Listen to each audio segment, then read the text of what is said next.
Welcome to Between the Posts, another edition, an exciting time of the year with one round to go. I'm Tommy Javor, joined by my good friend Vince Cosmai. Welcome back, mate. Hello, TJ. It's great to be back again. Yes, what an exciting week we've got coming up. Div 7 final start, Div 2 to 6 last round, Div 1, of course, a couple of rounds to go, but sun's shining this weekend. 21 degrees. For the footy. Gorgeous. The weather is starting to improve, which means September's coming. That's the greatest month of the year. Now, I'm not sure if we're improving, but it was great to see across the broken up segments last week, over 20,000 views of what we're putting out there. So thanks so much for stopping by, and I guess everyone wants to have a look at the Adelaide Footy League, the best probably football league outside of the AFL, in my opinion, in Australia. That's just my opinion, and I'm sticking with it. Vince, you obviously are bringing us Div 5 today. What are the headings that we're going to be looking at in the Div 5 report? So a couple of things. Obviously, one more round to go. I've just broken the actual ladder down into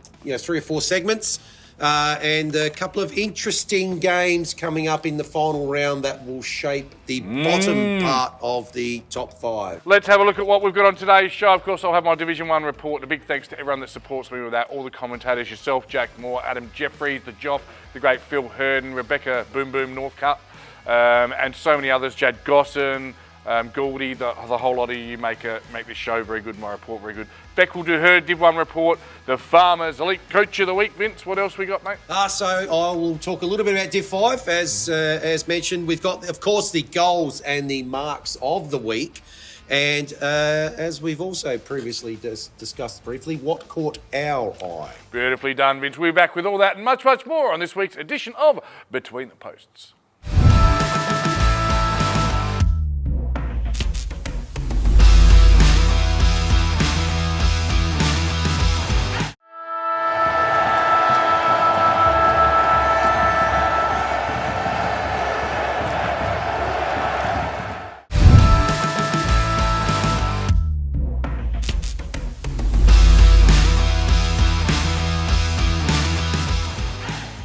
Division 1 wrap, round 16 is in the books and it continues to be exciting and throw up so much unpredictability.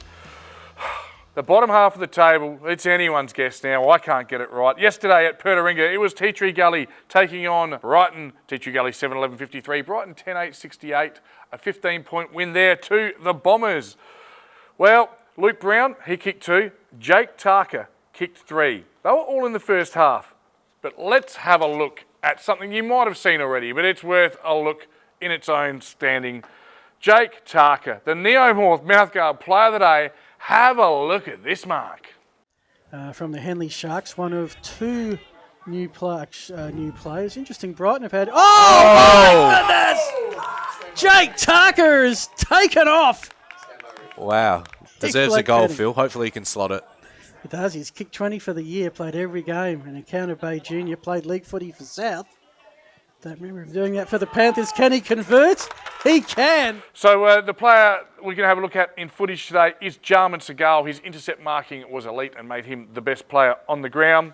It was Tea Tree Gully by 14 and 11, but they only kicked 4 points in the second half, whilst the Bombers were able to kick 4 goals, 6. Speaking to Adam Jeffries in our Sunday meeting this morning, he said it was actually a great game of footy.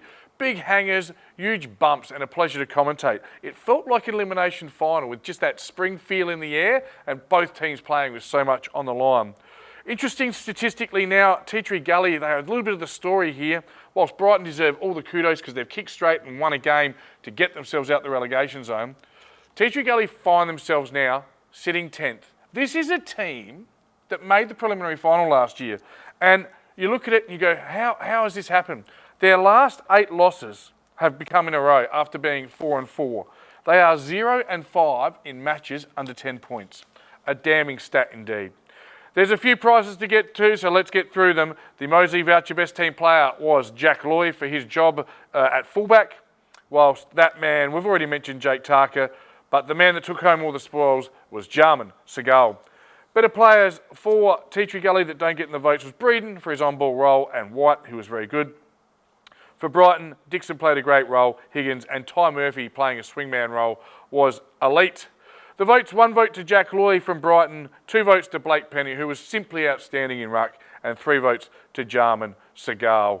These two teams have got a very exciting final 2 weeks. They could finish as high as 6th, or they could both be relegated.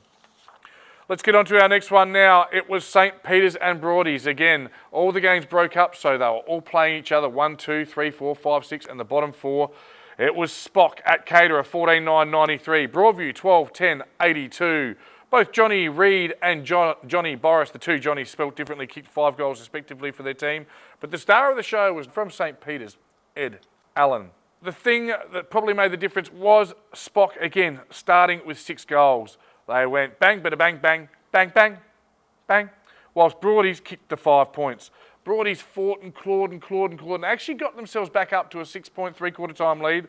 And then in the final quarter, it was a footy masterclass. 10 goals combined from the both teams, 6 lead changes, but ultimately Spock late would get the chocolates and once again, amazingly, get themselves out the relegation zone and send Broadies into it. Let's have a look now at a real highlight from the Heartbreak Kid, Nick Michaels with a Jag Meatwork snag of the day. Higgins and Wilson, George chasing after it. Here comes Fergus, just trying to bustle his way through, but it comes out the back. Michaels over the top. Oh, if you don't mind, Spocker off to an absolute flyer. Catch me if you can. Better players for Broadview, not in the votes. Elix Day and Flanagan were great, whilst the Spock, McGill and Carruthers, very good. But the votes themselves, the Adonis is back with 1 vote. That's Johnny of Rhodos. Ethan Smith was Broadie's best player, whilst best on ground was that man, Ed Allen. Obviously, everyone wants to win a premiership, but the bottom 5 and the relegation battle is absolutely fascinating this year. I can't wait to see what happens next round. Our next game, Golden Grove have now officially cemented 5th place. Congratulations, you will play finals in your first year in Div 1. I think we all expected it. They took a long time to get going, but they are there. 15-16-106, PAC 7-7-49. Pity kick 2 for the Reds, whilst it was that man, Lockie Pascoe. He was our best on ground with 7 goals. Let's have a look now. Let's use our Dartfish stats and analytics to get up the Lockie Pascoe heat map. We'll show you just where he got his 7 goals. Golden Grove really came good in the second half, kicking 10-12 to 4-3, pure dominant display. I want to give a shout out to Wade Chant from PAC, who had a badly broken ankle. I don't think the game actually got delayed by, I think, 45 minutes. Didn't finish till close to 6 o'clock at night. But most importantly, we wish Wade all the best in his recovery, and we hope it comes up again and he'll be back better than ever next year. We've got another Jag Meatwork snag of the day. This time it's former Central Districts player Josh Harble. Dodd, ill-directed with that kick. Harble, he hasn't stopped running all day. This would be a great reward. Josh Harble! I think there's your Jag Meatwork snag of the day. A couple of the other commentators' notes were it was the great ball movement at Golden Grove that got the job done, and they cleared the 50 out and created a Pascoe party, because there ain't no party like a Pascoe party, and the Pascoe party didn't stop until he got his 7th. So well done. I've got some match stats which are always fun to look at and tell a bit of a story. It was disposals 28 to the good of Golden Grove, 305-277. Inside 50s, again, Golden Grove, 15 in favour of the Kookaburras, but the efficiency is the standout one to me, 22% better efficiency. The marks inside 50 are generally a telling stat, and they had 10 more. Clearances 29-22, and scoring shots 31-16. Better players for PAC, Macaulay had 25 at 92%, really efficient, good game. Sumner very good, and Jolly back to his best with 34 touches. Whilst for Golden Grove, Payne 18 touches, 5 marks, 6 tackles, Dodd and Glenn with 24. On to the votes now. That man, LJ Lewis Johnson, 35 touches, 9 marks. Cam Shenton, 24 and a goal, and Pascoe, 7 good ones. All right, congrats, Grove. I mentioned it. You're in the finals. PAC are in the fight of their life. Their poor percentage, believe it or not, with 6 wins. If they don't get another win this year, they could get relegated. Oh, the magic of television, the magic of editing, mate. Now, you were there. Let me just give a brief overview to our fans of Division 1. PNU 9-12-66, no match report. District 19-6, 120. Goal quickers, Hodges with 3 for the Falcons, Heff with 5, McKay of the Sam variety with 4, and the man we're having a look at is Trent Heffernan. But the man that was in the hot seat yesterday calling the game, Vince Cosmai, tell us a little bit how it unfolded. So got off to an absolute blinder. Hef kicked the first 3 goals of the game in 7 minutes, then continued with an influence, couple of good assists, a little bit of time in the middle, and then kicked 2 goals early in the third as well. Yep. Paynham's third quarter was really good. They just kicked 8 behinds in a row. They actually were on top in general field play and creating opportunities, just couldn't put any scoreboard pressure on. But Port District, the best one-word way to describe their performance yesterday was professional. Yep, beautifully done. And the notes I'm reading are probably from you. Port winning all 4 quarters, 25 scoring shots to 21. They were efficient in what you described as an open game. And PNU's pressure around the contest just off a touch? I just thought they were good. Well, Lysette dominated, as you would expect in ruck against young Kelly. But actually PNU, I thought, dominated the takeaways from stoppage. They set up really well yesterday behind the ball, Port District, and it always seemed to go back with interest and with speed, and that's what Paynham's defence just weren't able to deal with it. The fact they kicked 19-6, some unbelievable goals kicked yesterday. The fact that they kicked 19 goals 6, it wasn't that they were getting a lot of looks from really, really good positions. McKay kicked a couple of beauties. Deinhoff, 2 absolute pearlers from his 3 as well.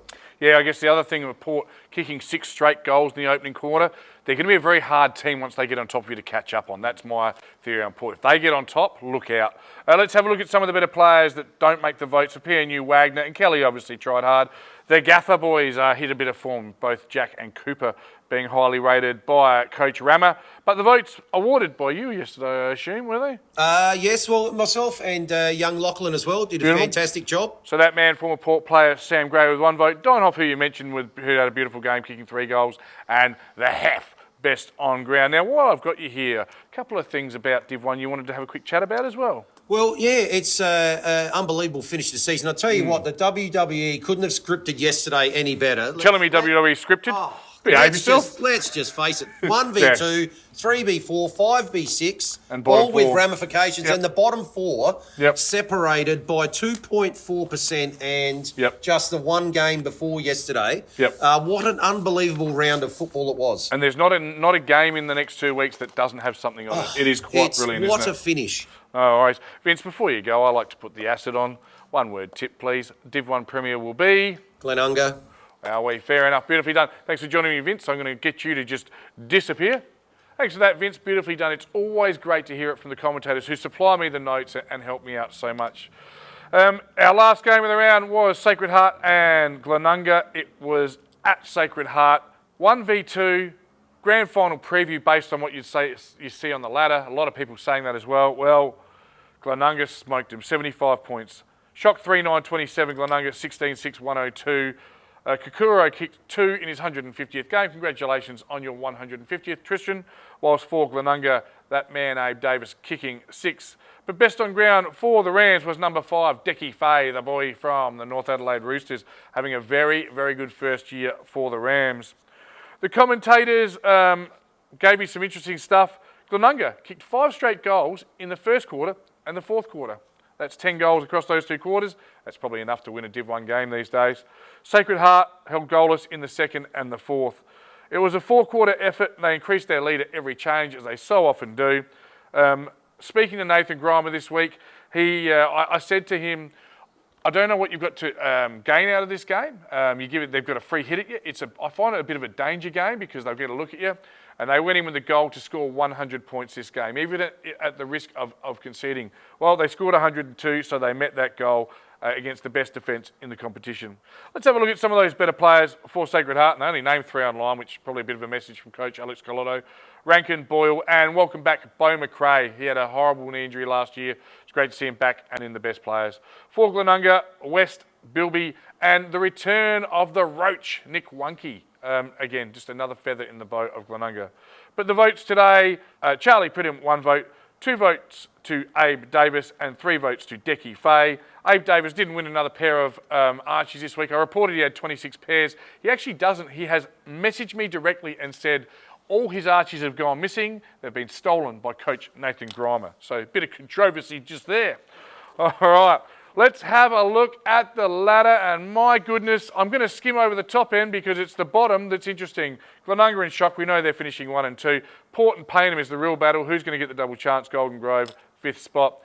Now, 6th through to 10th, anyone can finish in the relegation zone. anyone can finish 6th. PAC 6 and 10, 42%, that's the way. Brighton, 5.5 wins, percentage not a factor with the draw. Spock 5 and 11, 45.83. Broadies 5 and 11, 45.21. Tea Tree Gully 4 and 12. Which gets us to this week's games. Wowee. Sacred Heart and Golden Grove. It's 2nd versus 5th. I've got a funny feeling Golden Grove might just pinch this one. I'm actually going for the Kookaburras. Then the next one, Brighton and Port. Well, you say Port are going to pump them. But earlier this year, it was a draw. That's right, Brighton were able to draw with Port District. Now, another draw will see Brighton probably sit safely and avoid relegation for 2024. And that's something we probably thought they were going to have. Our next one is Spock and Glenunga. Again, Spock need to find a way in the last 2 rounds just in case. They're out the relegation zone. We've seen it fluctuating. They take on the rampant Rams and they probably won't be able to get the chocolates there. Our next one, PNU and PAC. PNU just have to keep winning if they want that double chance, and I think they'll get the chocolates over PAC. It's very rare you say this. I think the game of the round is 9th versus 10th. It's Broadies and Tea Tree Gully. Tea Tree Gully must win or they're relegated. Broadies must win to ensure they can get out of that relegation zone. And when you look at round 18, Broadies have Brighton. That may be the one that decides who could join Tea Tree Gully if Broadies get the chocolates. But again, Tea Tree Gully have lost 5 games by under 10 points. If they just can win one of those games, well, with their percentage at 47%, they can probably save their season. What a great, interesting Division 1 season we are having. Thanks for joining us. I'll be back next week.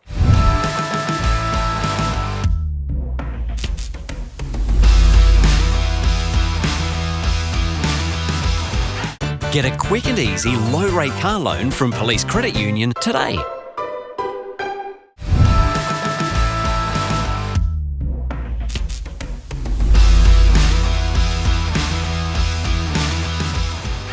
Well, final season is well and truly underway in the women's divisions. There is so much to talk about, of course. I'm Beck Northcott and let's get right into it, starting of course with Division 1 of the Adelaide Footy League women's competition. Now, we'll get into the elimination final between Broadview and Goodwood. Now, this is 2 teams who are coming in from quite opposite seasons. The Goodwood Saints, well, they burst out of the blocks their first season in Division 1. They won their first 3 games, picked up a few more wins during the season, but they ended the season on not a really good run. They dropped the last 4 games leading into finals. Whereas we take a look at Broadview, they won 1 of their first 5, built up their form and ended the season with 4 out of 5 wins, and the other game in there was a draw, so technically did not drop one of those games leading up into finals. Now, if you think, well, Broadview, they're the informed team, they probably won this game, you are exactly right, because Broadview, they came and took the points in the elimination final. Broadview, 7-6-48, defeated the Goodwood Saints 4-8-32, a 16-point win. Where was it won? Well, the first quarter, very low scoring. You can see just 2 teams trying to feel each other out, get those nerves out of the way. The Saints were up 2 points to 1 point Broadview. Then Broadview came back to lead by 7 points at half-time. Tables were turned, Goodwood were up by 9 points at 3/4 time. And then Broadview absolutely turned it on. They kicked 4 goals in the final term and left Goodwood on their 3/4 time score. Broadview absolutely stepped it up to stay alive for another week in the Division 1 final series. Well, where did all those goals come from? Broadview, they had 5 contributors on the scoreboard. Liana Antonoli, she kicked 2. Remy Grant kicked 2 as well as goals to Ashley George, Zara Malloy and Abby Player. Now, in their best players in the mix, Hannah DeVito, Amy Jones and Ella Metcalf. If we look over to the Goodwood side of things, well, their goals came from the reliable pair of Emmas. 2 goals each to Emma White and Emma Chappell. Emma White particularly has had an excellent season in front of goal, leading goal kicker for the Goodwood Saints and up there in the league as well. Now, for Goodwood, their best players were Asher Lodge, Olivia McAvoy and Maddie Griffiths. So some real consistent performers there throughout the season. But unfortunately, it is season over for the Saints. It is their first year in Division 1. As I said, they were hampered a little bit by an injury to Maddie Griffiths in the middle of the season, one of their best players. But they have been one of the most successful women's teams coming up through the divisions. They have seen success. They've won plenty of flags. They know how to do it well. So I am sure they will be back firing in 2025, and I expect a big season for them for their second year in Division 1. Well, Broadview, the question is, how far can they go? Will they rise up after being eliminated last year in the final seasons, pretty disappointingly after finishing top of the ladder? They've really been on the move. Can they cause more damage? Well, let's see who they're going to be playing. We will check out what happened in the top 2 final. This, of course, was the match between Payneham and Henley. Both teams had strong seasons. Payneham only dropped 2 games for the season and Henley only dropped 3. Now, during their in-season encounters, Payneham won both encounters over the Henley Sharks, and well, that trend very much continued. Payneham have sent themselves into the Division 1 Women's Grand Final, second year in a row, 18-point win. Payneham 9-4-58 defeated Henley 6-4-40. Now, it was a really tight first half between these teams, even at quarter time, 13 points each. Payneham got up by 1 point at half time, and then Payneham really started to build. They got themselves up by 10 points at 3/4 time and then kicked 20 points to 12 in the last term to see them finish it off. Payneham, their goals came through, of course, Abby Claby. She's always in there. She's always firing in front of goal. She kicked 2 goals, as did Chelsea Packer. Zoe Proud kicked 2 as well as singles to Micaiah Bryant, Steph Gibson, and Chloe Pedersen. Their best contributors on the day were Micaiah Bryant, Sophia Falco, and Chloe Samuel. For Henley, well, Ellie Fixter, she kicked 2 goals. She's been one of their best players throughout this entire season. Lakeisha Sheffield kicked 2 as well as singles to Georgie Blades and Kayla Rodbram. Their best players, Tegan Fry, Steph Rayner, and Ellie Fixter. Now, as I said, that sends Payneham straight through to the grand final. Will this be their redemption era? I know they are still hurting from that loss in the grand final last year.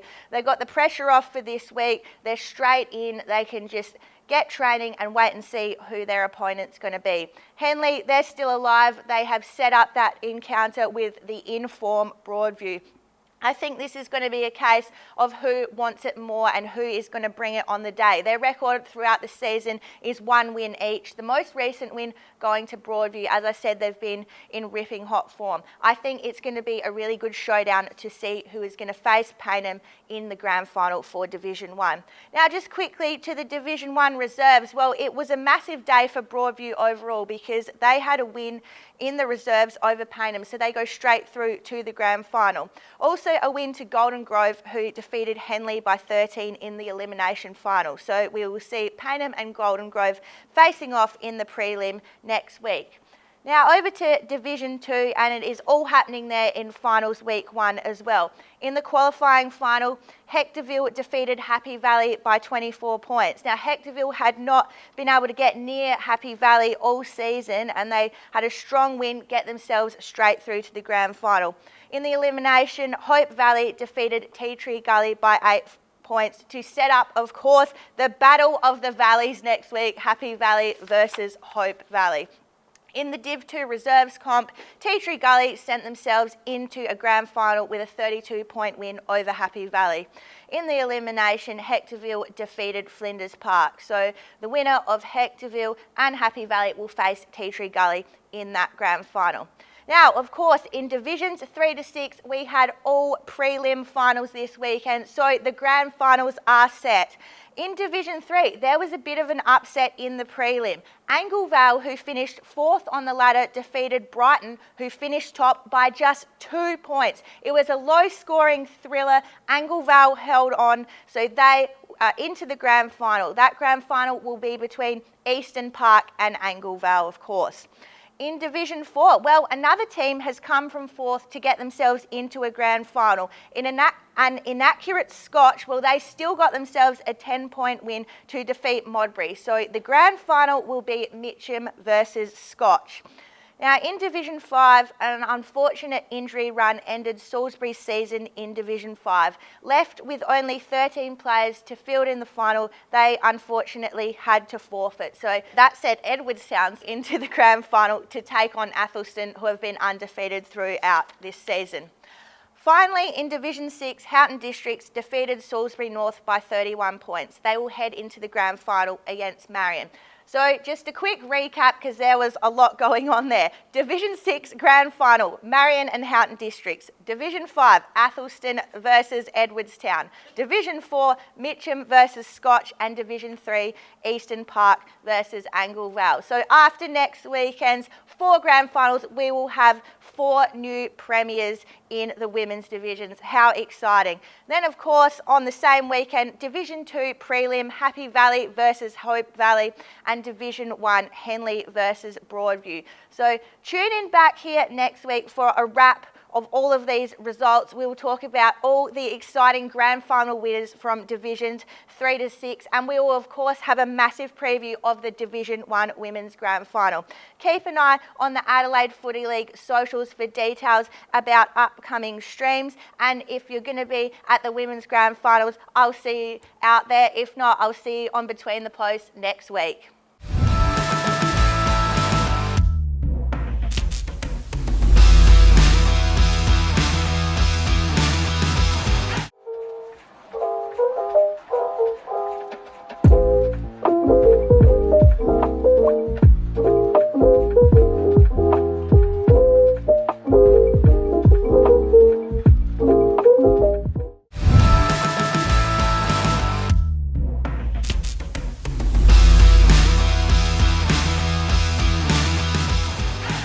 Time for our Farmers League Coach of the Week, coming to us from Division 6, and it is a huge congratulations to Russell Barker from the Ingle Farm Football Club, coming off a beautiful 15-goal win yesterday against St Paul's. They actually sent St Paul's out of the 5.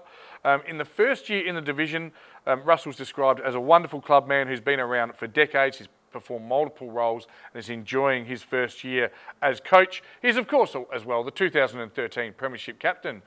Congratulations, you are a Farmers Leap Coach of the Week.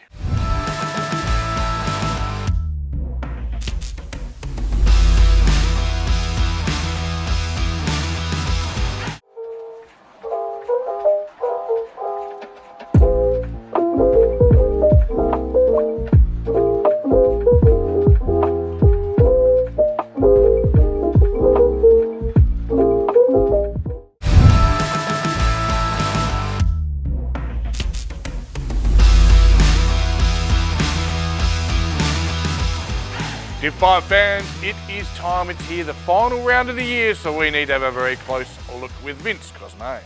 Thank you very much, TJ. So, yes, intriguing finish to the season in Div 5. A lot of places are locked away right from top to bottom, but there's a little bunch in the middle there, which we'll get to a little bit later. Of course, Men's Division 5 Wakefield Sports Clinic, Division 5, sports doctors, orthopaedic surgeons, physiotherapists, podiatrists, sports physiologists, dietitians and remedial massage therapists, and I could do with every one of those services. So before we get into the ladder and the teams and what's going to happen in the last round, let's just look at some of the better players and goal kickers this year. So Isaac Allard having a superb season. Yeah, the Dragon. Yep. For Greenacres. Jake Need, of course.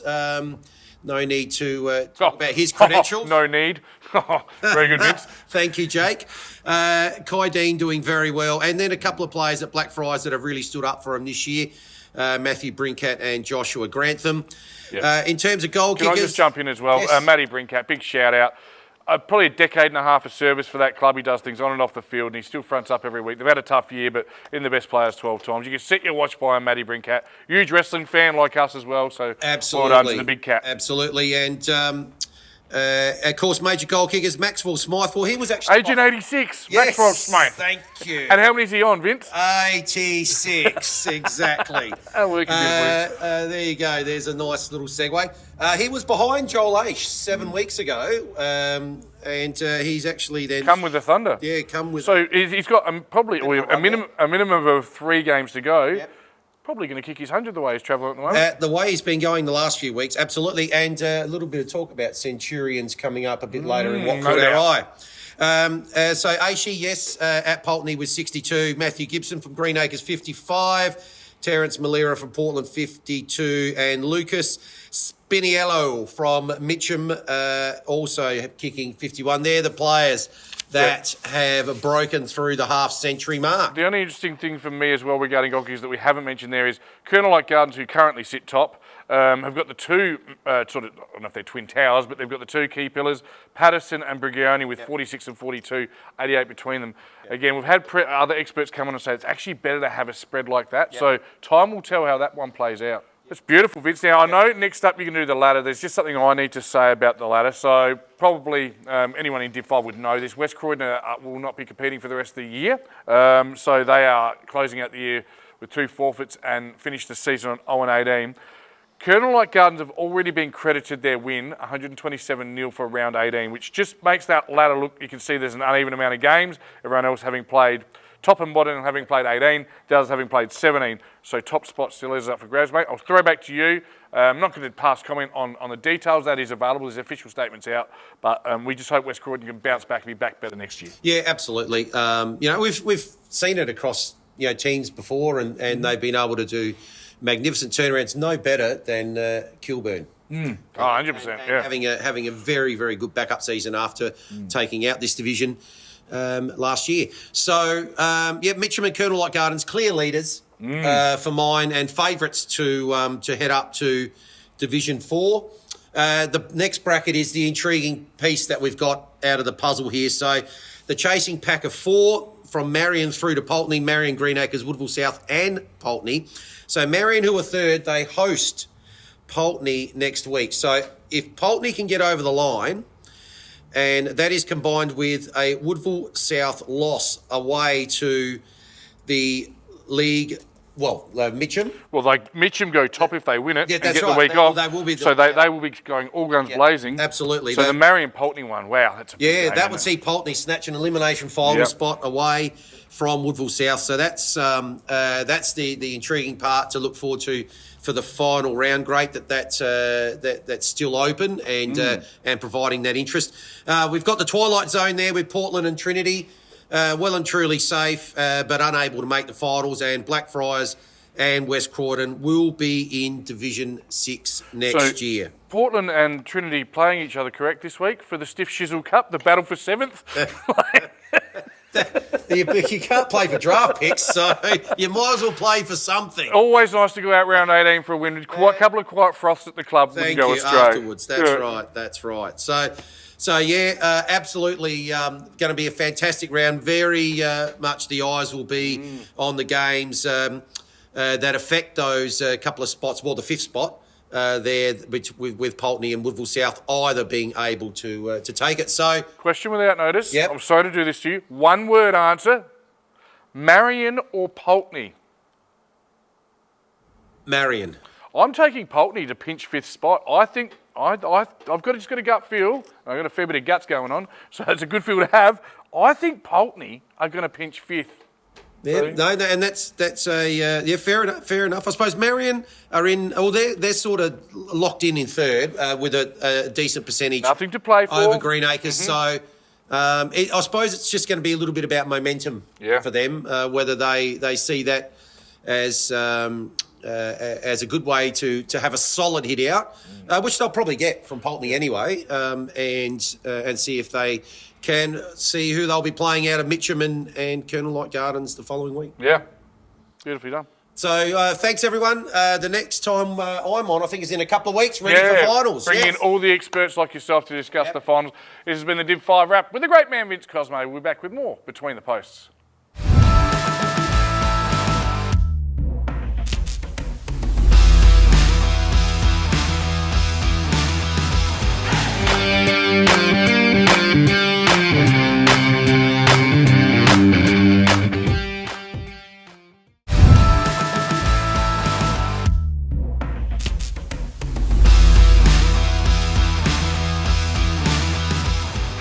Welcome back to Between the Posts. That spring feeling is here.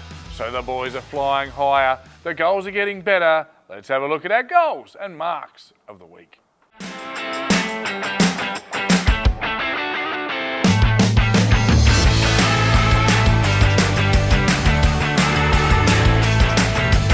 Dishes off. Great kick forward inside 450 by Glenn. Has one over top. Plays on immediately.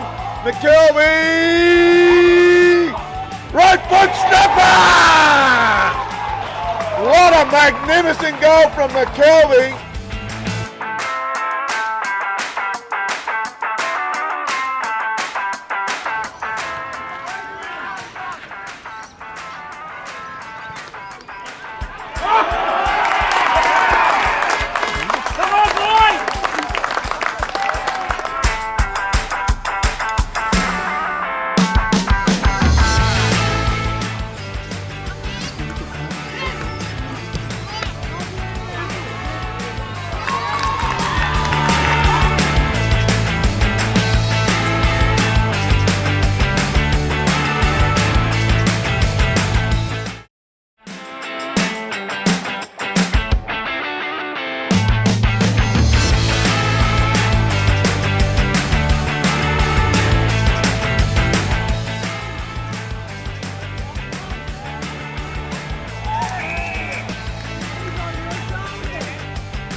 Brighton have had. Oh, my goodness! Jake Tucker has taken off. Wow.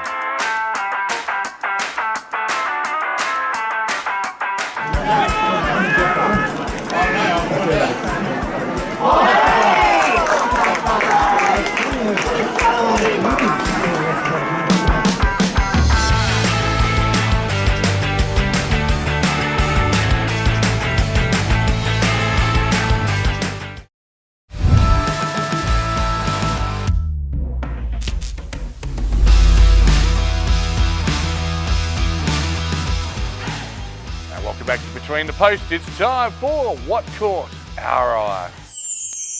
Oh, very vanilla this week from Hugo. All right, now, mate, I've gone with, I think you've gone with a bit of a theme. I've gone with a theme I call Top Spot Lock, because if you are at round 18 or round 17 in Div 1 and you are top now, you are starting to think about the premiership. So I've fallen down that path, mate. I'll go first in Div 1 if that's okay. Do that.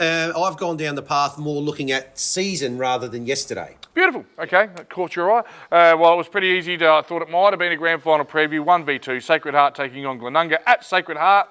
Home ground advantage didn't get the job done because the Rams flexed their authority with a 75-point win. Abe Davis kicking 6 and Decky Fay best on ground. Who's going to stop the Rams? Well, the team that says most likely is a team that I saw yesterday, which is Port District. They are peaking at the right time, and they could be the ones to at least challenge Glenunga possibly. The last game they played, I think it was under a goal, the difference. Sacred Heart are just spluttering a little bit at the wrong end of the season. The top 5 is set. The order may change in the lower parts. But what caught my eye was the fact that any of the sides not playing finals between 6 and 10 can be relegated. Make sure you check out the Div 1 report for more on that. Beautifully done, Vince. What have you got for Division 2? So for Division 2, now assuming Old Ignatians resign Edwardstown to a winless season, either an Adelaide Uni or Foss Camden loss means they will be heading down. Interestingly done. Back on the top spot theme, Salisbury North took on Modbury. Now, last time these two teams met, Modbury only had 14 scoring shots, kicking 13-1 and upsetting Salisbury North. It was their first loss of the year. They had 13 scoring shots again, but it was Modbury 9, 458. Salisbury North 16, 16, 112. Far too good. And just following on from what you've said, interesting to note, Old Iggies do actually find themselves in the relegation zone at this point, courtesy of a Foss Camden upset over Flinders Uni. So it got them out of the relegation zone. But it is going down to the wire in Div 2. It is, and they've got to travel to play Athelston next week, which is going to be a tough ask for them to get over the top. Adelaide Uni, probably a little bit easier task against the Saints, away though. Yep. So there are obviously a chance Old Ignatians to survive and stay up in Div 2. We'll see. In Division 3, it was top-placed Henley, undefeated. I'd called it 20-0 coming up. They took on Lockleys at Shark Park. Henley 7-14-56. Lockleys 9-7-61. Best on ground, Jai Cockrum. So well done, and what I'm going to call a huge, huge upset. They beat them convincingly by about 13 goals last time they met. But Lockleys just breathing a bit of life into the competition. It's not your flag just yet, Sharks. And on the other end, it's official now. We can announce CBC and Smosh both are relegated. Can I talk about Lockleys as well? You can. Oh, I think I might, because, yes, they are sitting in second spot and they are looking to go back to back to back with promotions. So, three-peat. Fantastic effort from them to be sitting in that position in Div 3. You know, it's a big day and a big win when you get the Snapchats lighting up from I've got a few Lockleys mates and they happy to let me know. And good on them. Celebrate. It was a good win. And what per se do you have in Division 4? Well, so big game next week, Kilburn and Plimpton. But is it a big game is the question. Now, I don't know, how much value do you place on this win? How much do you hold back? These sides could be meeting once or even twice in the coming weeks.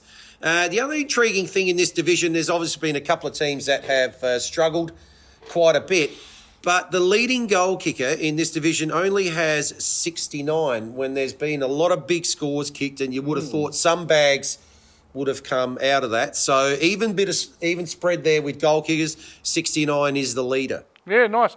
Once again, I look at the top team, Plimpton 14-8-92. Challenged by Morphees, but it wasn't to be. 4-13-37, poor kicking there. That win sees them finish top. The Red Dogs, congratulations, you will be minor premier. And Paraka and Gazer now officially become Div 5 in 2025. They will join my division in Div 5. So let's move on to Div 5. So couple of minor-ish upsets yesterday. Portland beating Marion. Maybe there is some thought that Marion, they've sort of locked away that double chance and they're just coasting a little, but they'd want to go in with some momentum and a big game this week at Marion. And, of course, Greenacres defeating Mitcham was another one that caught my eye. Funny it caught your eye. It certainly caught mine. They were in fourth place. Mitcham were top before the game. They were 26-point winners. Clark kicking for Georgiades best on ground. That was at LJ Lewis, where Greenacres do play very well. Beautiful backdrop of the Yatala Jail there. Yatala College. Yatala College, that's not bad. To call it. So, yes, Mitcham now put it all in their own hands. They win this week, they go top. Of course, we've known this one for a while. West Croydon and Blackfriars have been relegated. Now, Div 6, I'm going first, mate, because I'm probably going to steal the thunder. It was the Div 6 match of the century. Second place, Eastern Park, 15-8-98, taking on top place, Salisbury, 18-10-124. Big shootout at Dwight Reserve, as often you get on that small ground. Well done, Salisbury. They're going to finish top now, or they've sealed that in. But the other story is, of course, and there'll be a separate story done on this, the man who was all the talk in round one with 20-odd goals, Chris Knapp, kicked 3 yesterday in a tough game to get his 100. Well done, Nappy. You're a star. And just closing out now that it will be Elizabeth and Central United almost certainly to be relegated because of the tough draw they've got against Eastern Park in round 18. Yes, and just to elaborate a little bit on that, Nappy getting his 100th yesterday, but when was the last time 2 players from the same team kicked 100 goals in a season? So let's head to Division 7. Yep. So just 2 of the 8 teams in Division 7 have a positive for and against. Wow. And those teams are? They are the 2 that are right on top and running away and likely to be heading back up to, or one heading back up to Division 6. The other one, O'Sullivan and Beach Lonsdale, looking to join potentially Para Hills on going through. So those 2 teams, one of them has outscored their, this is OSB Lonsdale, they've outscored their opponents on average 2-1, and Para Hills have outscored their opponents on average 3-1. Nice little segue, though, because they didn't have it all their own way yesterday. OSB 12-14-86 were actually upset by the Hacken Hawks, 13-10-88. Luke Allen was the best player. So well done to Hacken. So maybe it's not all year we've thought OSB Para Hills, OSB Para Hills. Maybe it's not the foregone conclusion we thought, but interesting. Now, next week's What Caught Our Eye will be super interesting because the series will be, the minor round will be over for Divisions 2 to 7, and 7's done now, isn't it? Yes, 7's done, 2 to 6, so it's all a bit disjointed with 1 and 7 finishing at different times. But it is an exciting time and always fun to have a look around the league at all the divisions. So we're back next week with more What Caught Our Eye.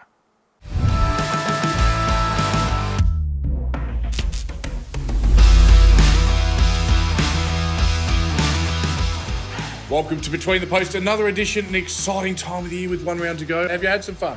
It's always fun in here, TJ, and I'll tell you what's going to be more fun. It's finals for Div 7 next week. It's the last round for 2 to 6, and it's going down to the wire with the last couple in Div 1 as well. So in terms of Div 5, a couple of intriguing games to finish the season off before the finals start. So we'll talk more about that in a couple of weeks. Yes, of course. Thanks to all our wonderful sponsors who support the show. We would not exist without you, and have a look at those sponsors and make sure you support them. And it's getting crunch time in the Adelaide Footy League. Make sure you check out Between the Posts.